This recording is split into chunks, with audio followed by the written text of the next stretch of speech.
তো আজকে কোনো ইউটিউব থেকে কপি করা রিভিউ না, আজকে আমি শেয়ার করব আমার জীবনের অন্যতম সেরা রাইড এক্সপেরিয়েন্স।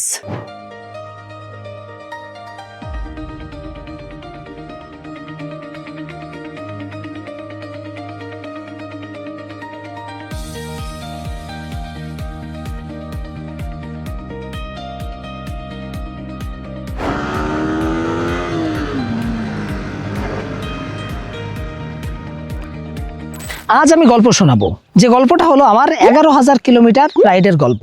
তো যে বাইকটার সাথে আমি এই 11,000 কিলোমিটার পথ চলেছি সেই বাইকটা হলো ইয়ামাহা R15M।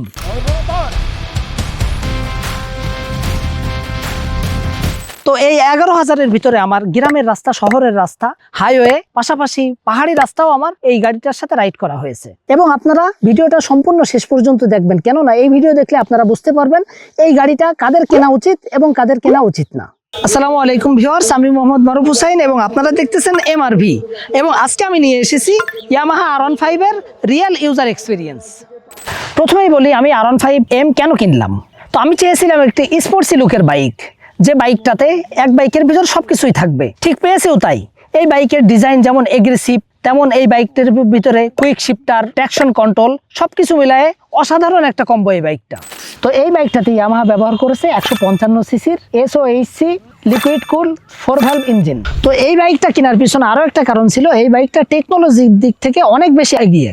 তো এই বাইকের ভিতরে ইয়ামাহা টেকনোলজিগতভাবে যে জিনিসগুলো ব্যবহার করেছে সেগুলো হচ্ছে ট্র্যাকশন কন্ট্রোল আছে এই গাড়িটিতে, তারপরে এই গাড়িটিতে স্লিপার ক্লাচ ব্যবহার করা হয়েছে, এই বাইকটিতে কুইক শিফটার ব্যবহার করা হয়েছে এবং এর যে মিটারে ব্লুটুথ কানেক্টিভিটি পর্যন্ত আপনারা পেয়ে যাবেন। তো মূলত এই গাড়ির হ্যান্ডেলিং এর ব্যাপারে যদি আমরা কথা বলি, তো এই গাড়িটাতে ট্র্যাকশন কন্ট্রোল থাকায় এই গাড়িতে যদি আমরা বাঁক নিই তো এই গাড়ি নিজে থেকেই বুঝে যায় যে এই গাড়িটাকে ঠিক কোথায় যেতে হবে।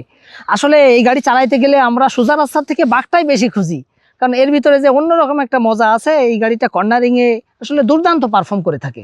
তো এই বাইকটাতে VVA টেকনোলজি থাকার কারণে এই বাইকটা যখন টপ স্পিডে রাইড করা হয় তখনও পর্যন্ত এর থেকে দুর্দান্ত একটা স্মুথনেস পাওয়া যায়। আপনি যখন 120+ স্পিডে রাইড করবেন তখনও পর্যন্ত এর থেকে কোনো রকম কোনো কম্প্রেশন বা কোনো রকম কোনো ঝাঁকুনি এর থেকে পাবেন না। খুবই স্মুথনেস একটা পারফরমেন্স এর থেকে আমরা পেয়ে থাকি। তো এবার আমি বলবো এই বাইকটা মূলত কাদের কেনা উচিত না। প্রথমত যাদের প্রতিদিন খুব বেশি লং রাইড করা লাগে, 200+ যাদের গাড়ি চালানো লাগে, তাদের জন্য এই বাইকটা মোটেও কেনা উচিত হবে না। যখন আপনি প্রতিনিয়ত এটা লং রাইড করবেন তখন আপনার কবজি এবং শরীরের বিভিন্ন স্থানে এটার কারণে ব্যথা অনুভব হতে পারে।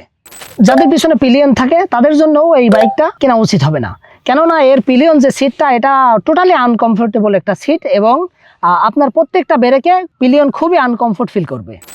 তারপর আপনি যদি ট্রাফিক জনিত এলাকায় বাইক রাইড করে থাকেন সেক্ষেত্রেও এই বাইকটা আপনার নেওয়া উচিত হবে না, কেননা অতিরিক্ত ট্রাফিকের ভিতরে এই বাইকটা রাইড করতে গেলে এটাও খুবই আনকমফোর্টেবল একটা রাইড হবে আপনার জন্য।